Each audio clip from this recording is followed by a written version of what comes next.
Gracias. Ok. Buenas tardes a todos, a nuestros invitados internacionales y a todos los bibliotecarios, profesionales de diferentes disciplinas que están conectados con este encuentro.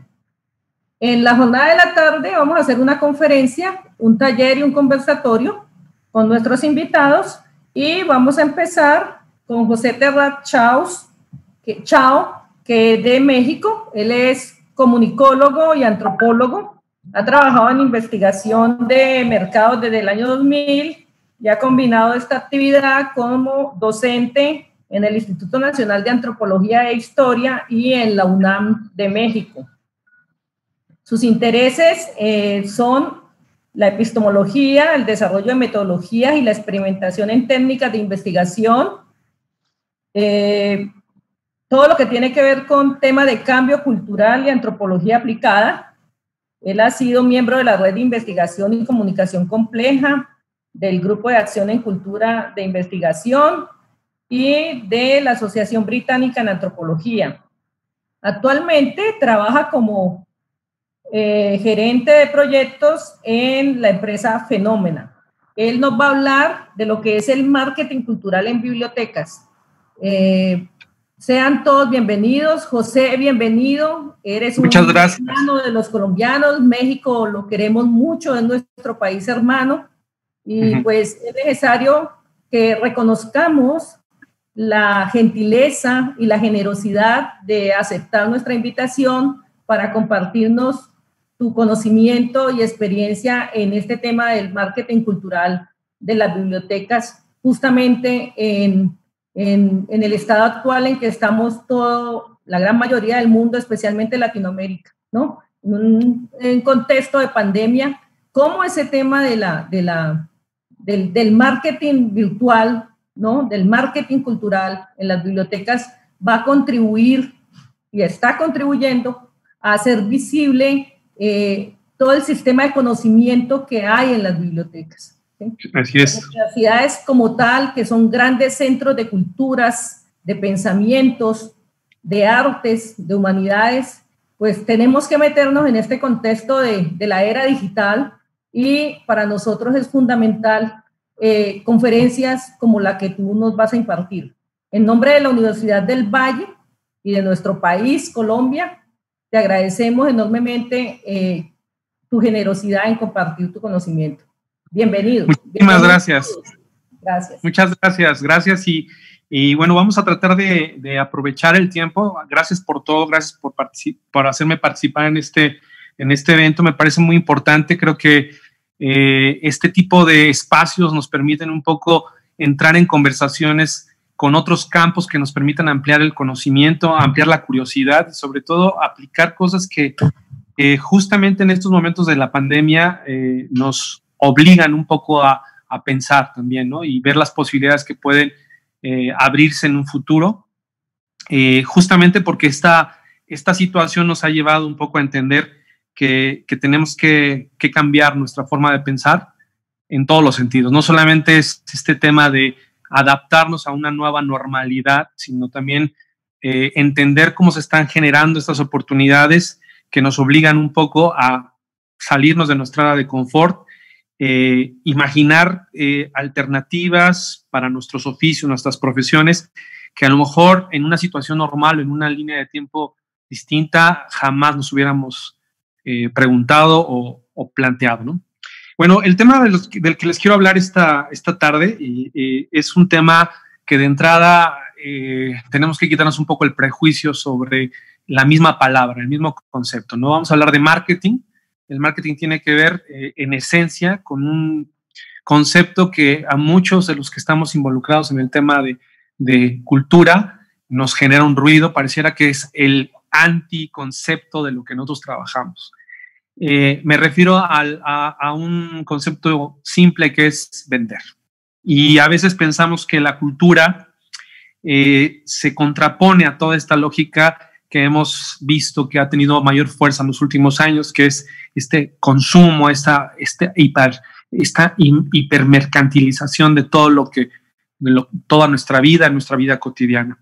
Entonces me gustaría un poco partir de esta plática de quitarnos un poco ese concepto, o por lo menos quitarle la parte negativa a ese concepto, ¿no? El concepto de vender, el concepto de hacer que nuestros productos, que en muchos de los casos son intangibles, sobre todo hablando en términos de promoción cultural, y sobre todo hablando de conocimiento, de información, de promoción, se antojan más intangibles que meramente un producto material.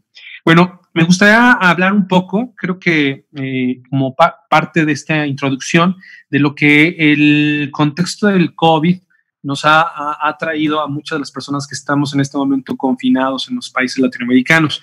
Y es esta idea de crisis, de incertidumbre, pero también paralelo a esos conceptos de no saber qué es lo que va a pasar en un futuro, estamos también viendo oportunidades y viendo coyunturas que a lo mejor en otros momentos no podíamos imaginar. Convenientes técnicos, más bien quisiera volver a retomar.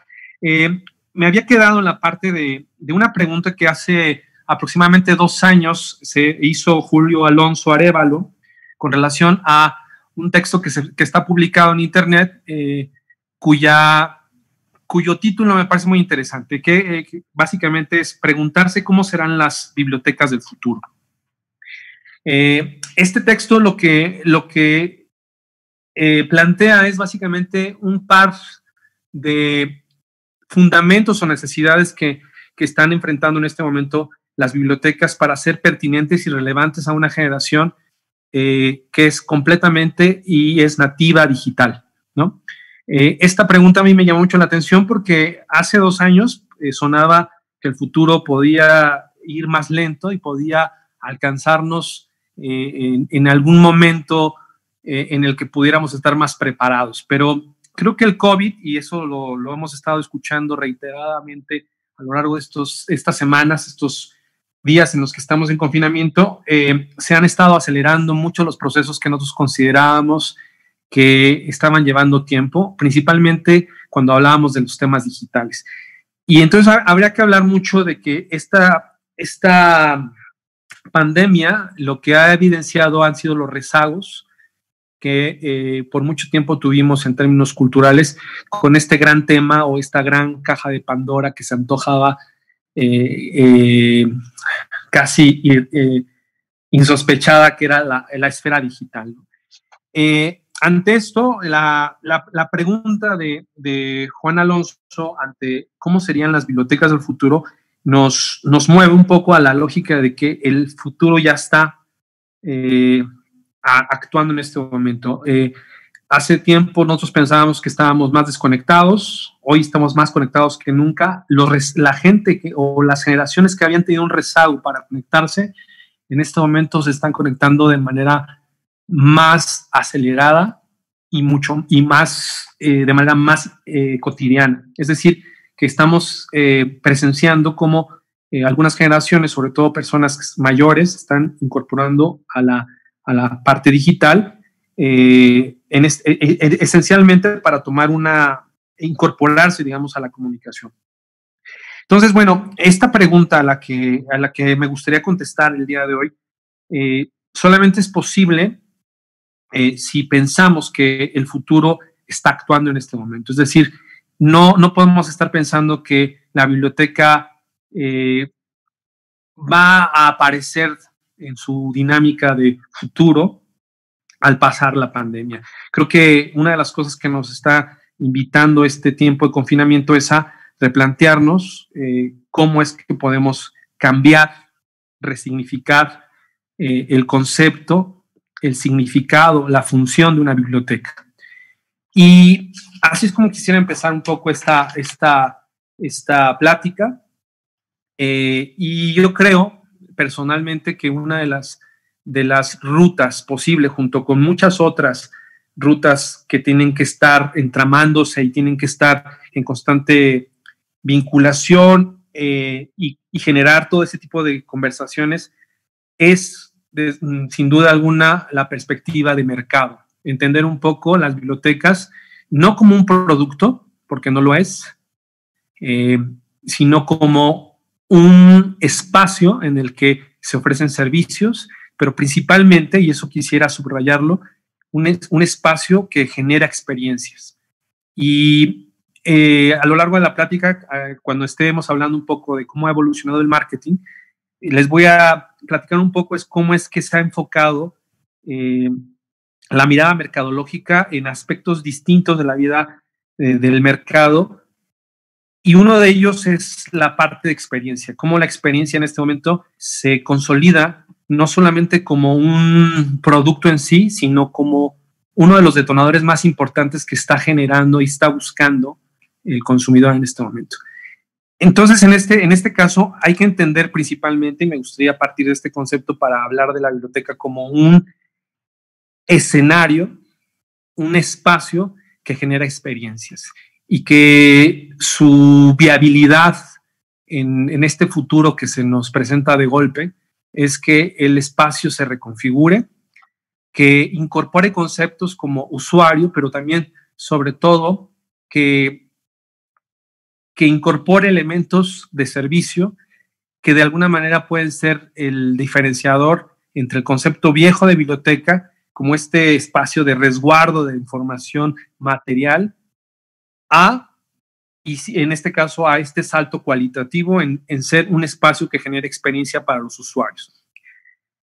Este sería uno de los principios que me gustaría que empezáramos a hablar. Y por otro lado, también me gustaría nuevamente traer a esta plática el concepto del cual les hablaba al principio, marketing, que está asociado totalmente a esta gran palabra de la cual les decía que nos da miedo y nos espanta un poco, que es el tema de vender. Entonces, por eso me gustaría que también partamos de un nuevo concepto de marketing. Y me gustaría que lo definiéramos para motivos de esta plática como este conjunto de conocimientos empíricos que posibilitan oportunidades. Y por oportunidades me refiero a también oportunidades de negocio, sí, oportunidad para que podamos conectar y hagamos más relevante el concepto de biblioteca, pero también, muy importante, la oportunidad que tenemos de resignificar, como les decía al principio, el concepto, la función y la pertinencia de las bibliotecas para los nuevos usuarios. Bueno, hablando un poco de esto, me gustaría hablar del concepto de marketing. El principio básico es, como les decía, un conjunto de conocimientos empíricos que estudian el mercado, el consumo, el consumidor y particularmente las oportunidades que estas generan, ¿no? Me gusta mucho a veces a mí hablar más de un principio constructivo cuando hablo de un concepto, más que un concepto teórico. El concepto puede caer mucho en la lógica de teoría, de la subjetividad, de cómo lo entienda cada cultura o cada persona que utiliza un concepto. Me gusta mucho más hablar de principios constructivos. El principio constructivo para mí está basado un poco en cómo definir en su máxima esencia un concepto en términos prácticos. Y para mí el principio constructivo del marketing, en este caso, es, como lo decía, generar oportunidades de venta. Desde una perspectiva sería cómo construimos valor sobre lo que hacemos para que este valor sea percibido primero por nosotros y las personas que están percibiendo nuestro producto. Así, la idea de marketing para motivos de biblioteca sería cómo generar valor a la biblioteca como espacio y como experiencia. Voy a volver a repetir este concepto para que podamos partir de eso. Obviamente voy a estar explicando a lo largo de esta plática, pero me gustaría mucho entender y que dejar muy claro este concepto, ¿no? El marketing para mí sería este principio constructivo que nos ayudaría a configurar valor al concepto de biblioteca como un espacio y como una experiencia. Bueno, para hablar un poco de marketing, habría que decirlo en términos históricos que el marketing no es una disciplina científica que sea muy vieja, que tenga una historia en las grandes ciencias sociales. Estamos hablando que el marketing empieza a tener un peso importante como una disciplina dentro de la economía y dentro de las ciencias administrativas. Estamos hablando de no más de un siglo, ¿no?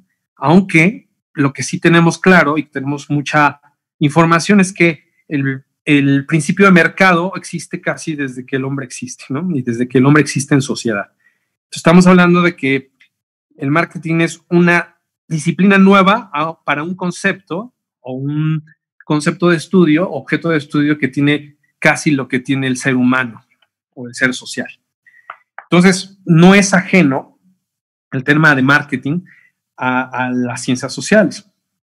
Habrá que decirlo que las ciencias sociales que han acompañado también al hombre tampoco se configuraron desde el inicio, ¿no? Es decir, tenemos que la historia empieza a tener su formación como disciplina y como ciencia social, no desde el inicio, sino que empieza a tener una conformación y sistematización de su conocimiento. Asimismo, el marketing empieza a tener una configuración como disciplina desde el siglo pasado.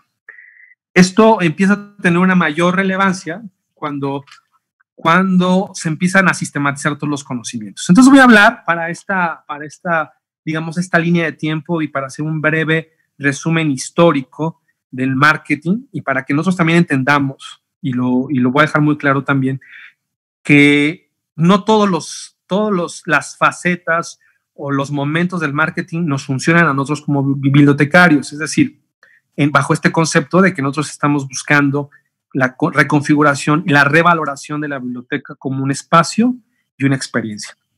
Entonces, cuando hablamos de marketing, había que hablar de las distintas etapas o fases en las que el marketing se ha configurado como disciplina. Y para esto voy a hacer este pequeño resumen histórico. Ojo, es muy importante también que para motivos de esta plática lo voy a resumir en 3 grandes momentos por los que hemos atravesado en el marketing y que obviamente cada etapa ha tenido o ha remarcado un aspecto del mercado y de lo social muy distinta, y por eso son estas grandes etapas. Hoy por hoy hablamos de que existen marketing 5.0, 7.0, 5.2, etcétera, pero me gustaría mucho centrarme solamente en las 3 grandes edades del marketing análogo o de manera no digital, podamos entender cómo nos podemos incorporar nosotros bajo el concepto de biblioteca, ¿no? Entonces, la primera que me gustaría hablar de ella es la primera etapa, que muchos lo conocen como el marketing clásico, que esto pues nace aproximadamente nace junto con la revolución industrial, y podemos hablar de las primeras nociones del marketing. El marketing clásico se centra completamente en el producto. O sea, en este caso, no existía esta dinámica del acto de consumir, se centra totalmente en la materialidad, es decir, el marketing clásico se centra en cómo conformar, diseñar, adaptar, distribuir y poder vender un producto material de la mejor forma. Entonces, su objetivo central del marketing clásico es la materialidad del producto. Y todo se piensa alrededor del producto. El producto es el rizoma de todo el pensamiento mercadológico. Estamos hablando de cuando se empiezan a consolidar las colonias británicas, cuando se empieza a hacer esta importación, exportación de materias primas, donde el producto es en esencia el principal motor de cambio para todo el pensamiento de mercado. Entonces, partiendo de eso, el mercado se veía como un territorio de lucha, donde la idea era la competencia de quién tiene el mejor producto, quién lo ofrece y quién lo lleva a más lugares. Esta dinámica del marketing clásico es la que de alguna manera ha heredado, para bien o para mal, su parte negativa a las demás edades del marketing, donde se piensa que el producto se puede vender con esta lógica o maniqueo de la persuasión, de venderte algo que realmente no necesitas. Nosotros, desde el punto de vista mercadológico, pensamos que esta relación exagerada al producto hace que las formas y los métodos de venta básicamente sean o estén basados en la habilidad del vendedor, ¿no?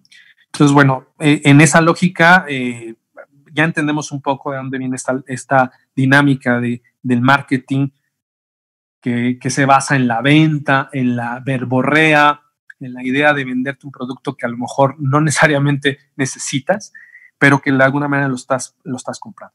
En este caso, el marketing clásico, su principal enfoque era, en este caso, como le decíamos, también las formas en las que se llevaba a cabo el acto de mercantilización, ¿no?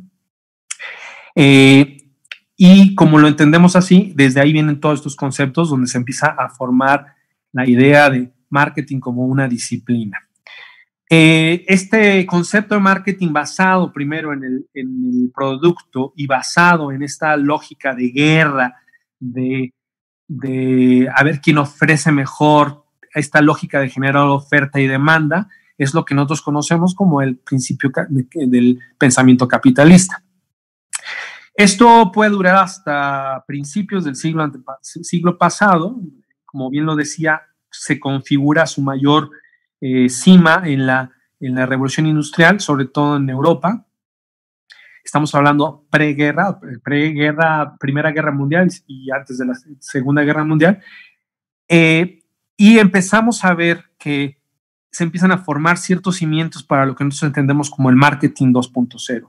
El marketing 2.0 basa mucho sus principios basados un poco en el tema de la persuasión que se lleva a cabo en la Segunda Guerra Mundial y en estas guerras psicológicas paralelas a las guerras físicas, ¿no? Todo este tema de basado un poco en la propaganda empieza a salpicar y contaminar, y lo menciono de manera positiva para los motivos del marketing 2.0, contaminar la parte psicológica en la forma como se vendían las cosas, ¿no? Entonces, si estamos hablando que el marketing clásico se basaba mucho en el producto, en que el producto fuera bueno y poder tener argumentos de venta mejores, su preocupación en todo caso era generar lógicas de competencia y el marketing clásico se basaba en eso. Cuando empezamos a ver el tema de la propaganda y se empiezan a incorporar elementos psicológicos en el pensamiento mercadológico, vemos el desarrollo del marketing 2.0. Estamos hablando en posguerra, ¿no? Literalmente, nosotros empezamos a ver cómo las guerras que sobrevivieron, las marcas que sobrevivieron a la Segunda Guerra Mundial fueron las que empezaron a desarrollar lo que nosotros entendemos como el marketing 2.0. Un marketing basado y centrado específicamente en el pensamiento del consumidor, en la psicología de la compra, en la psicología de la elección, en la parte más subjetiva, ya no en la parte material del producto, sino ya ahora centrada en cómo pensaba o desarrollaba un pensamiento el consumidor. Es decir, ahora el objetivo estaba por parte del marketing 2.0 en el consumidor. Y el consumidor en este caso era este ser extraño que de repente empezaba a tener más opciones, empezaba a adquirir una cultura o un conocimiento sobre los productos que consumía. También estamos hablando que posguerra la gente empezó a tener una ruta particular con relación al consumo, ¿no? Partamos un poco de la dinámica de guerra en la que había pocos productos, había poca oferta y por lo tanto había poca demanda. Pero en posguerra empezamos a ver el desarrollo de nuevas economías, particularmente Estados Unidos y los países que ganaron la guerra, y empezamos a ver lo que nosotros entendemos como estos grandes milagros económicos que empezaron a generar lo que conocemos hasta estos momentos como la clase media, que no es otra cosa más que el caldo de cultivo para el consumidor contemporáneo, ¿no? En este caso, el marketing 2.0 se centra específicamente en cómo el consumidor empieza a tener este poder de decisión sobre lo que consume. Si nosotros empezamos a contar el marketing 2.0 posguerra, 50, 60, en estas etapas o épocas de milagros económicos en los que se empiezan a conformar estas nuevas generaciones de consumidores, empezamos a ver también cómo se empieza a centrar todo el desarrollo y el pensamiento mercadológico en algo que nosotros conocemos como el peso simbólico del mercado, el peso simbólico de la mercancía, que es la marca. Es decir, si bien es cierto, el enfoque principal del marketing 2.0 era el consumidor, paralelo a esto se genera la conciencia de que una marca puede consolidar todos los defectos y las benevolencias de un producto. Voy a dar un ejemplo muy clásico aquí, que es cómo es que Levi's se convierte en la marca para definir los pantalones de mezclilla, es decir, se convierte en el genérico. Cómo Coca-Cola, a partir de la Segunda Guerra Mundial, empieza a tener un peso más importante como marca que como producto. Y así como doy estos ejemplos, se les podrá venir a la cabeza cualquier cantidad de marcas, porque ya el consumidor en este momento no piensa solamente o esencialmente en los productos, sino que piensa específicamente en las marcas.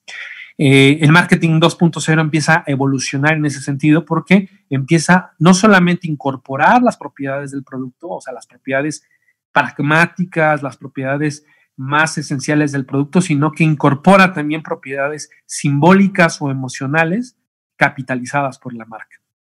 Y obviamente tomando en cuenta y centrando en este rizoma al consumidor. Entonces, para resumir y comparar entre el marketing clásico y el marketing 2.0, el marketing clásico se enfoca específicamente en el producto, en sus cualidades, en su distribución y en el mercado como territorio.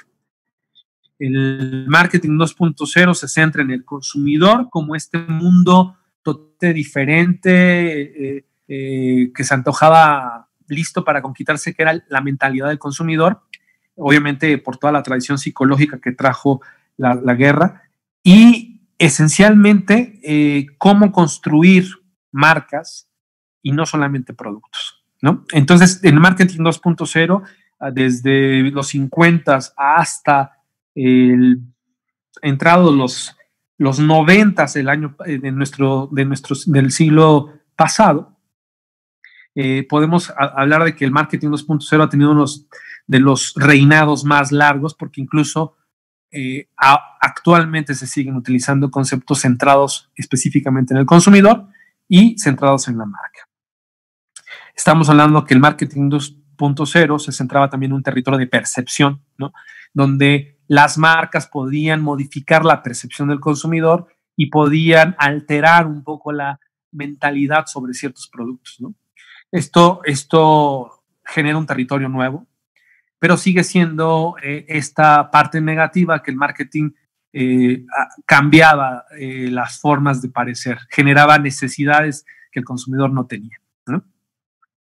Bueno, entran un poco hablando de esto, vamos a hablar del marketing 3.0, que es este marketing que nace esencialmente con el Internet y que nace esencialmente cuando el consumidor empieza a tener una mayor información, empieza a generar conocimiento más profundo sobre lo que consume, empieza a tener también un contacto con esta idea del cuidado del planeta, también de autopercibirse también como el principal culpable del daño o del deterioro del planeta, y empieza a tener esos cambios basados en ideología o en ética que hacen que las marcas empiecen a configurar otra forma de actuar, ¿no?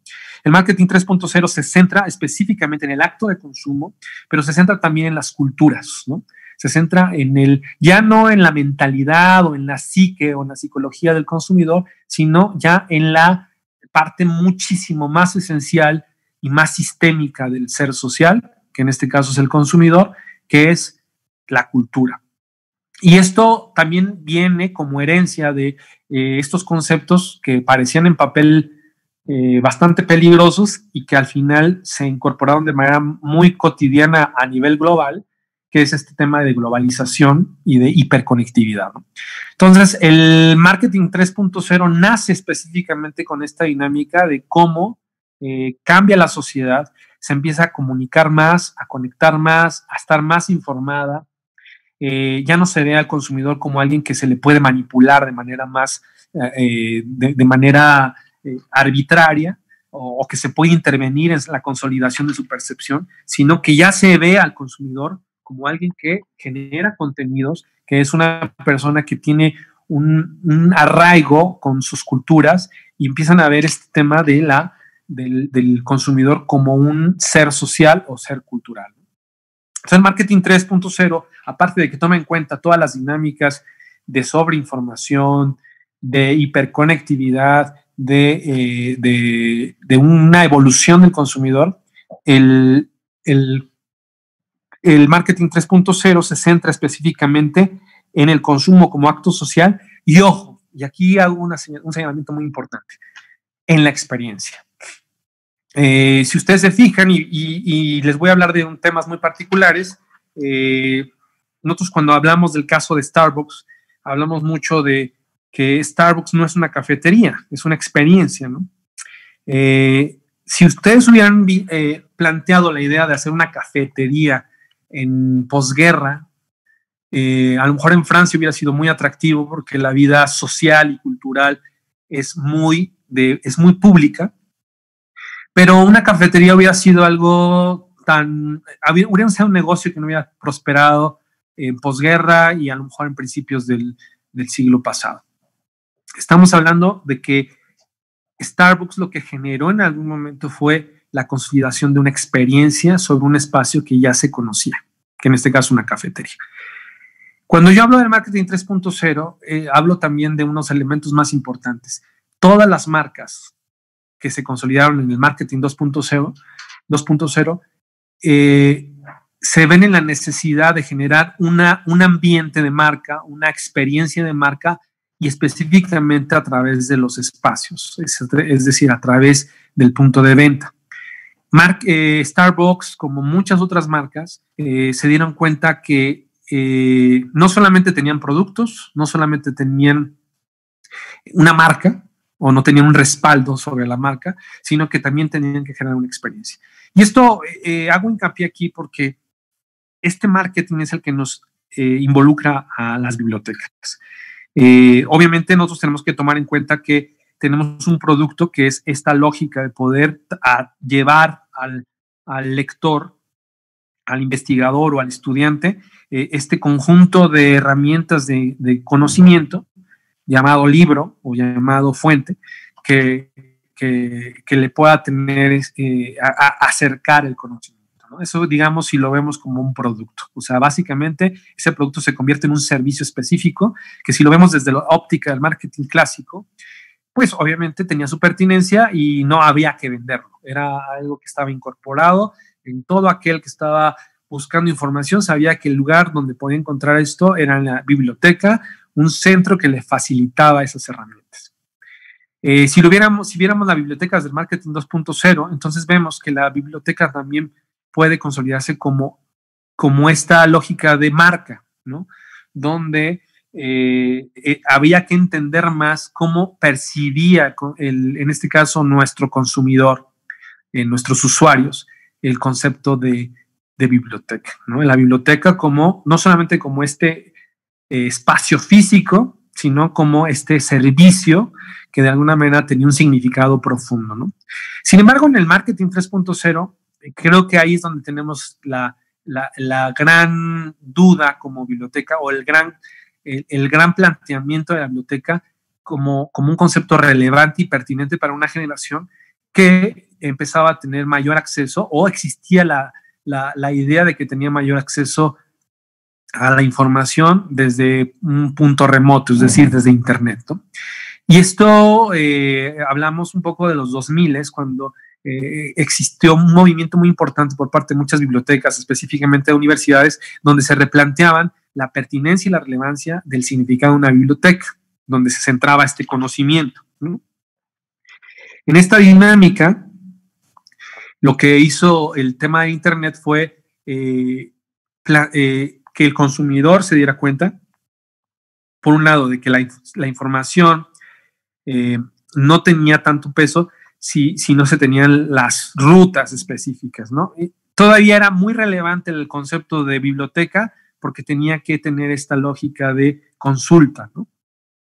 Sin embargo, las generaciones nativas digitales se han dado cuenta que la biblioteca empieza a tener un peso empieza a tener menos peso que otras fuentes. Por ejemplo, les voy a poner un ejemplo con mi hijo, que en sus clases actuales digitales les hablan de los libros, de que consulten los libros, de que consulten las fuentes, cuando las maestras están diciendo eso, los niños en este momento están googleando y están adquiriendo un conocimiento, si no profundo, un conocimiento tal vez de primer momento o de primer contacto a través de un Google, ¿no? Eso en este momento es un acto cotidiano. De hecho, existe la palabra o el verbo googlear y está totalmente incorporado en las generaciones. Justamente esa fue la transición en la que el concepto de biblioteca tenía que empezar a tener otro tipo de aspecto, otra dimensión. Y es cuando desde el marketing 3.0 hablamos un poco de la lógica de experiencia. Hoy mismo pregunto qué tipo de experiencia está generando la biblioteca a estas generaciones. Podremos hablar de que el investigador sigue teniendo esta relación con la biblioteca de una manera muchísimo más profunda y casi romántica, como lo tienen algunas personas con el concepto del libro, ¿no? Una materialidad. Sin embargo, las nuevas generaciones no tienen este concepto. Entonces, bueno, yo me quedaría aquí con la idea del marketing 3.0 en la lógica de que tenemos que pensar la biblioteca como una experiencia, ¿no? Esto me remite mucho a lo que hablaban los estudiosos, los antropólogos de religión, que decían que el primer acercamiento que tuvieron en los países de colonia era generarles ¿cómo podían hacer que la gente que no creía en sus procesos de conversión fueran a una iglesia? Y recuerdo muy claramente esto en el dosel sagrado con Peter Berger, que decía que la primera aproximación a la religión es una aproximación estética. Es decir, los indígenas empezaron a ir a las iglesias para experimentar una estética que les era completamente ajena, pero era completamente nueva. Es decir, el acto de ir a la iglesia era un acto estético, era un acto de goce de la estética, ¿no? Por eso nosotros vemos en nuestras culturas latinoamericanas cómo es que la sustitución de imágenes, la sustitución del espacio terminó configurando una experiencia con el mismo espacio de manera completamente distinta, ¿no?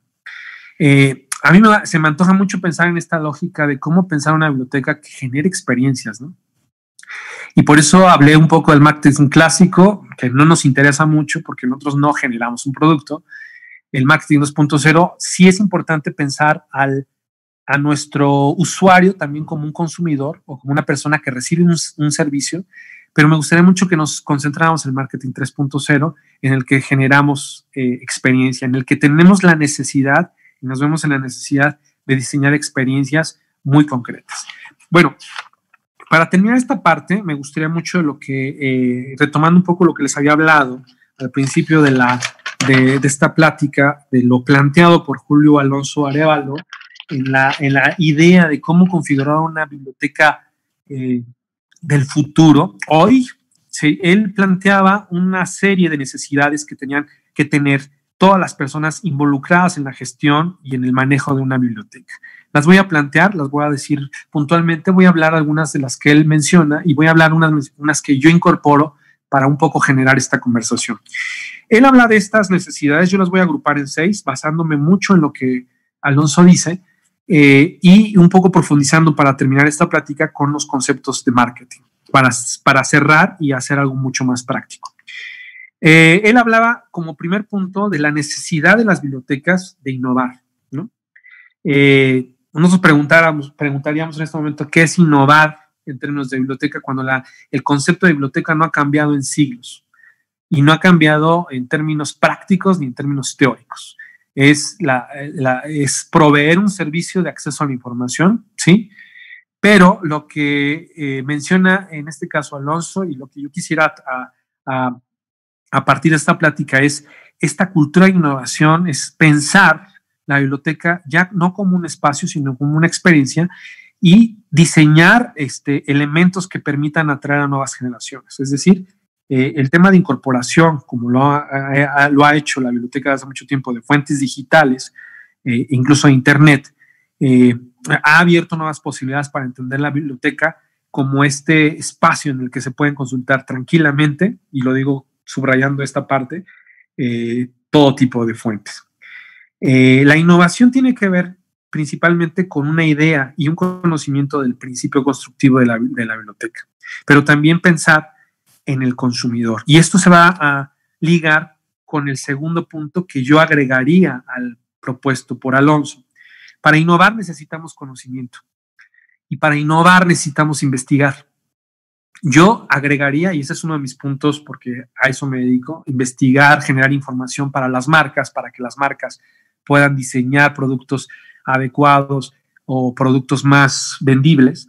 Yo, antes de innovar, lo que propondría para la biblioteca es generar información sobre sus usuarios. Es decir, no solamente tener el registro de las consultas, de los hábitos y de los usos que tiene el usuario sobre el espacio de la biblioteca, sino preguntar, ir directamente a generar información concreta sobre qué necesidades de información tienen, qué necesidades de experiencia necesitan, qué necesidades específicas tienen con relación al uso de una biblioteca como un espacio, como una experiencia y como un servicio.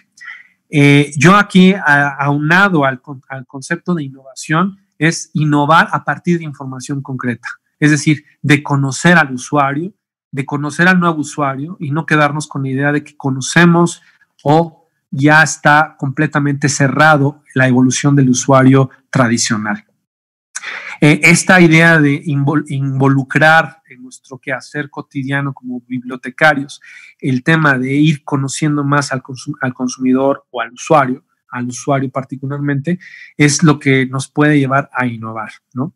Desde simples encuestas cotidianas que permitieran llenar, así como llenan el formulario para la petición de una fuente bibliográfica, también aunar una hoja en la que nos permita conocer gustos, búsquedas específicas, conocer y profundizar un poco en el usuario.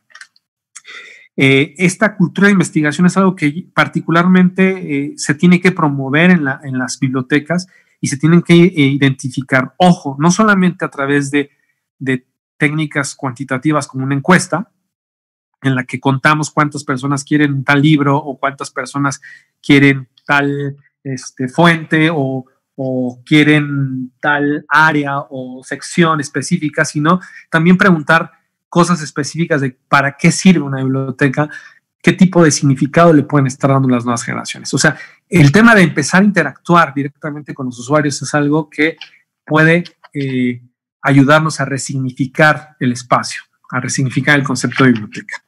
El segundo punto que toma en cuenta Alonso es el valor al concepto de los bibliotecarios, ¿no?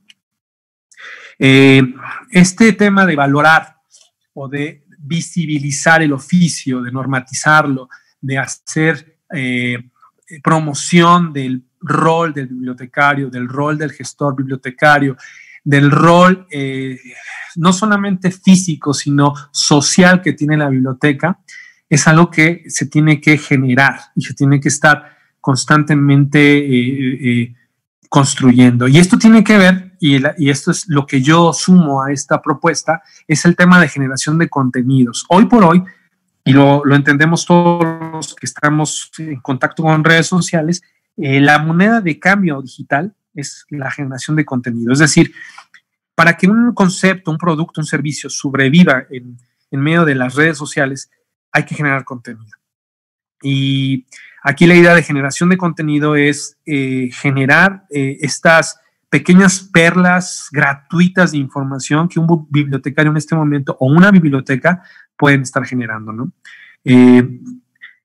Se pueden hablar de géneros literarios, se pueden hablar de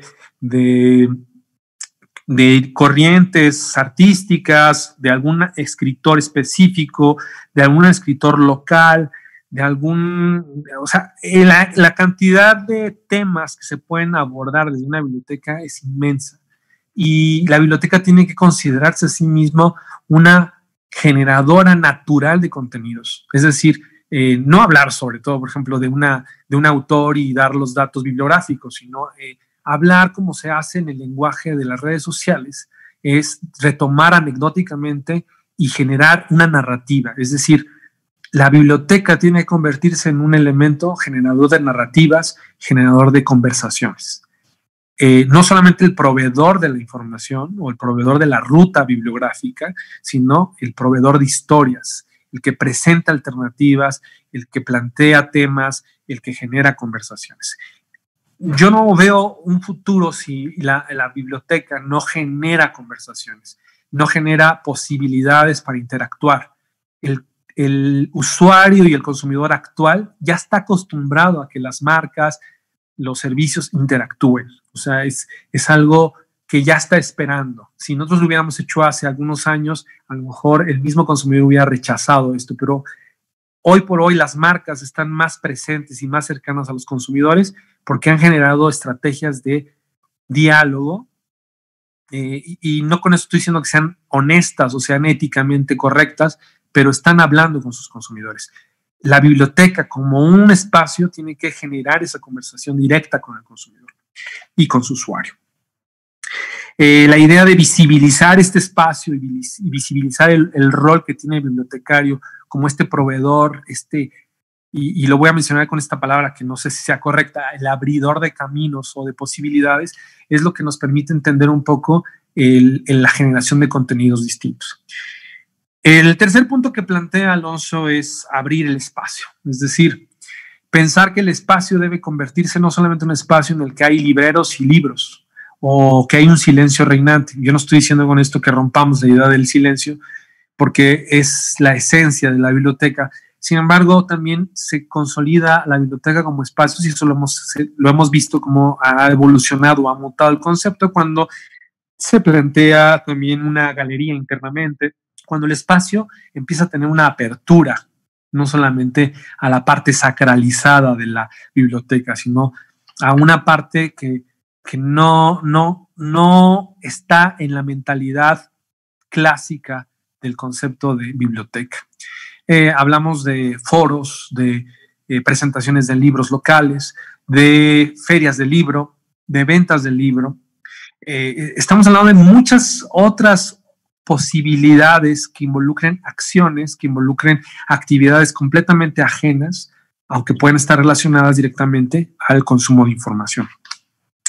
En este sentido, abrir el espacio no solamente tiene que ver con hacer cosas distintas en el espacio, sino también tiene que ver a repensar y rediseñar los espacios desde la manera más incluyente, por ejemplo, en el tema de cómo pensar una biblioteca para niños, cuando pareciera que las bibliotecas son para adultos solamente, o pensar bibliotecas que están diseñadas para personas con incapacidades o con capacidades específicas, o secciones específicas dentro de la misma biblioteca que tengan que ver con nuevos temas como tolerancia, como inclusión, como movimientos sociales, como el movimiento lésbico gay, como el tema de violencia, empezar a generar estas curadurías de territorios, de secciones de libros que a veces, y por muchas otras razones y por muchas dinámicas, es difícil llegar. Es decir, estos pasajes cortos hacia nuevos temas y que la misma biblioteca se genere esta lógica de curaduría de temas, curaduría de narrativas, ¿no? Número 4, lo plantea Alonso, también es la cultura de colaboración. Cuando hablamos de colaboración, creo que esto es algo que no podemos decir que es nuevo, y creo que aquí el tema de cómo las bibliotecas empiezan a tener una relación con otras bibliotecas es también abrirnos a la posibilidad de poder no solamente tener una conversación, sino empezar también a hacer intercambios específicos, ¿no? Empezar a tener una sistematización de los aprendizajes como experiencias, ¿no? Este intercambio de experiencias entre una biblioteca que a lo mejor tiene mayor demanda en su comunidad a una biblioteca que tiene un público cautivo, como una biblioteca universitaria o una biblioteca que tiene una experiencia particular con un segmento específico de la población. Todos estos intercambios de información son muy importantes y necesarios, en los que también hay que pensar en un sistema de información que permita tener de viva voz esa información y se puede utilizar y se pueden partir de casos específicos, casos de éxito, como también casos en los que también han sido errores en términos de cómo se ejecuta, ¿no? Todo este tema de cultura de colaboración tiene más que ver con este diálogo. Creo que la percepción que tengo yo de Colombia es esta cultura colaborativa que, por ejemplo, en México no tenemos tan arraigado, ¿no? Aquí cuesta mucho trabajo gestionar vínculos, tratar de pasar los motivos por los que somos diferentes a incorporar una lógica de por qué somos iguales. Eso creo que en Colombia no habría ningún problema. Lo que sí tendría que haber es una sistematización de esas experiencias y generar este tipo de información que pueda estar a la mano, ¿no? En este caso, la biblioteca debe tener una presencia digital de toda esta experiencia y también llevarlo al siguiente nivel. El siguiente punto que habla, y es el penúltimo, con esto estamos cerrando, es una dinámica también de poder entender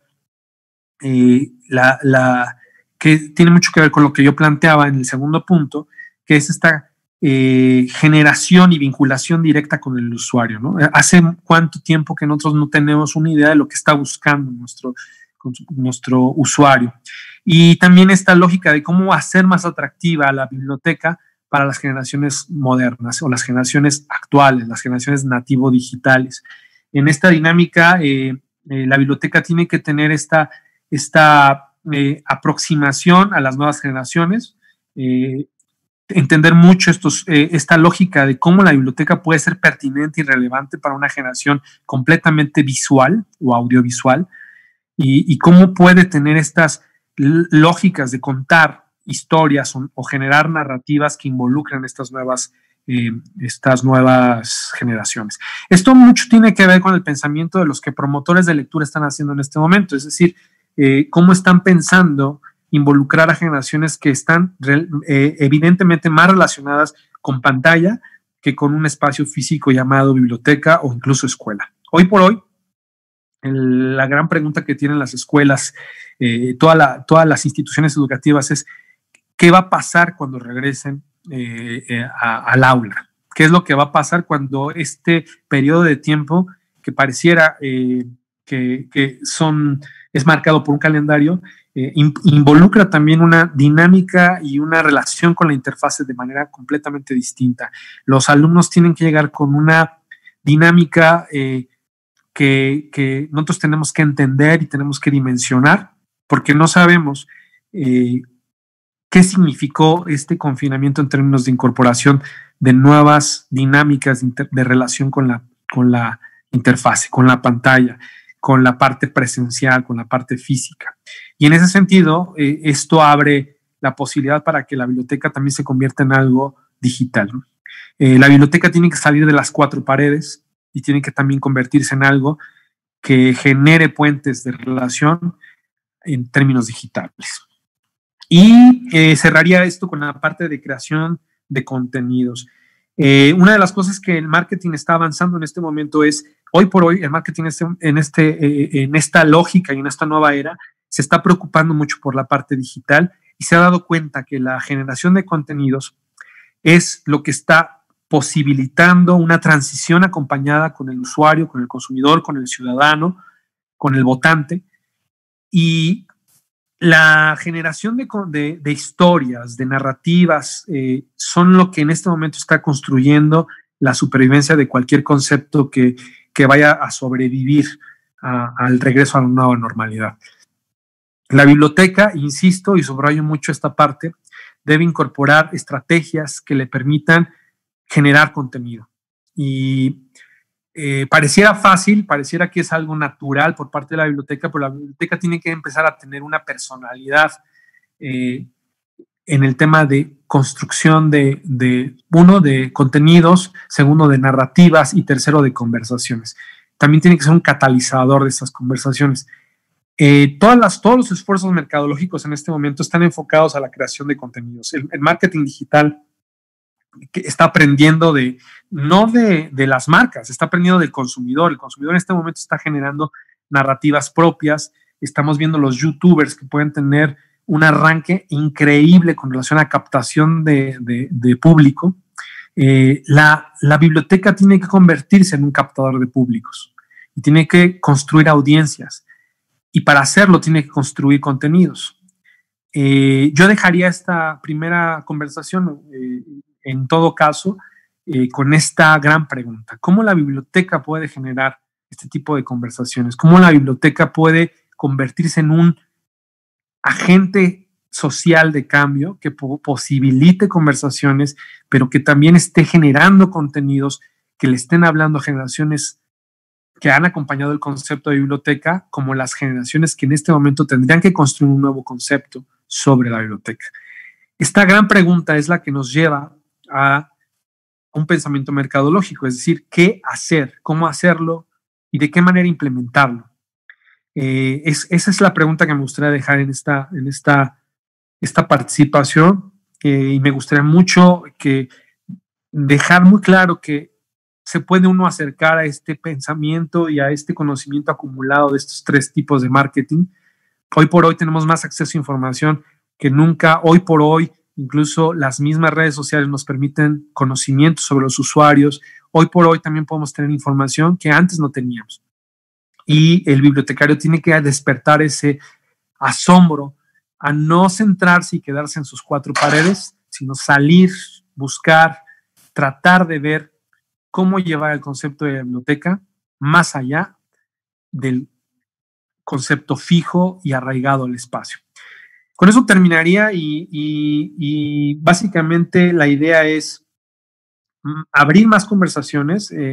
Esta conferencia de alguna manera el principal objetivo era promover un pensamiento mercadológico, más o menos plantearles cómo es que ha evolucionado. El marketing no es esta lógica de cómo hacer que una cosa se venda o cómo venderle hielo a los esquimales, sino plantearnos de qué manera podemos aprovechar las oportunidades y que en este caso, muy concretamente, el oficio de ser bibliotecario puede también ser un oficio renovado que esté pensando y configurando nuevas formas de traer más usuarios y hacer de la experiencia de la biblioteca una experiencia memorable. Con eso terminaría y pues yo agradezco muchísimo esta participación. No sin antes también hacer la invitación a cualquier persona que esté interesada en un tema o profundizar en algunos conceptos, que trate de no ser tan técnico a lo largo de esta conferencia.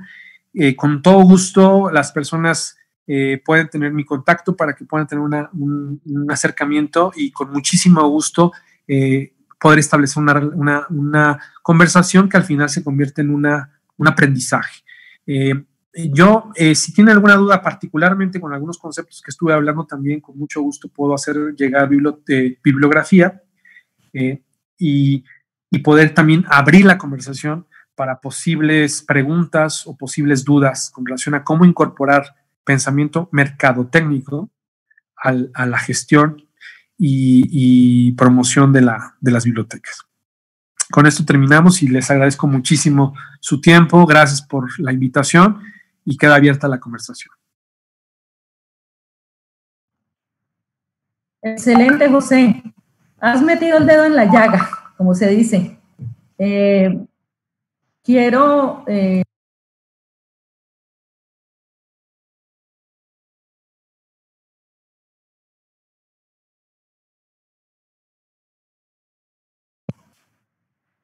Excelente conferencia, José. Muchas gracias. Has metido el dedo en la llaga, como se dice.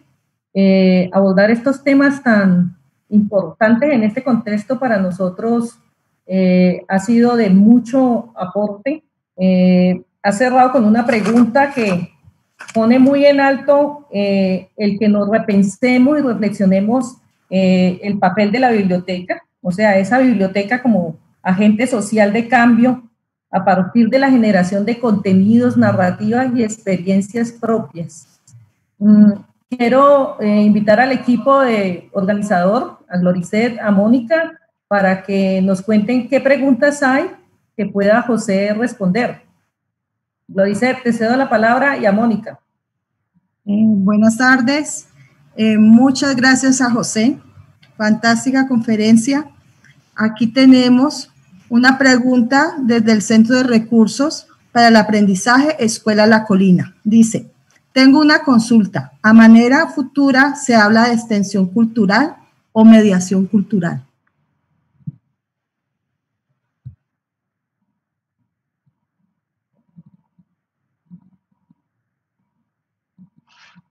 José.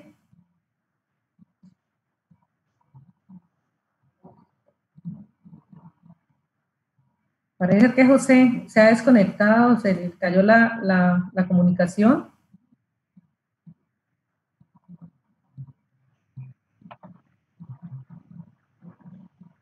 Si no aparece allí conectado, podríamos tomar las preguntas que tenemos y se las enviamos a José, al igual que unas preguntas que nos quedaron pendientes en la jornada de la mañana, se las enviamos a través de correo o por vía chat a los conferencistas y se las hacemos llegar a las personas que realizan las preguntas.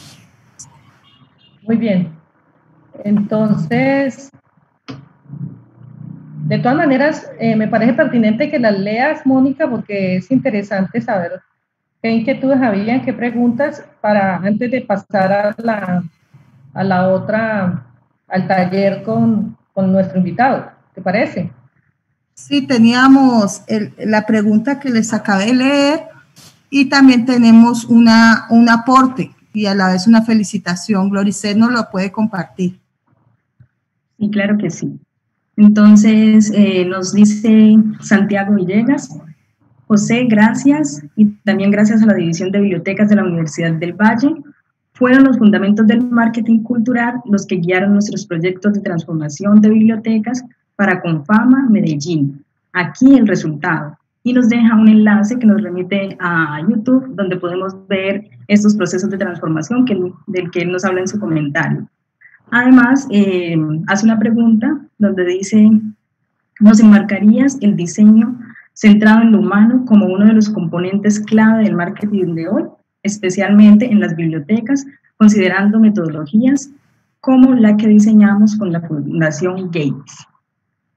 Esas son las preguntas y los comentarios que teníamos para José. Muy bien. Entonces, cerramos esta conferencia y nos preparamos para el taller que nos va a hacer nuestro querido Adolfo García Correa, cuentoterapeuta especialista en temas relacionados con la literatura en general, con grupos focales específicos como el adulto mayor, la infancia y juventudes.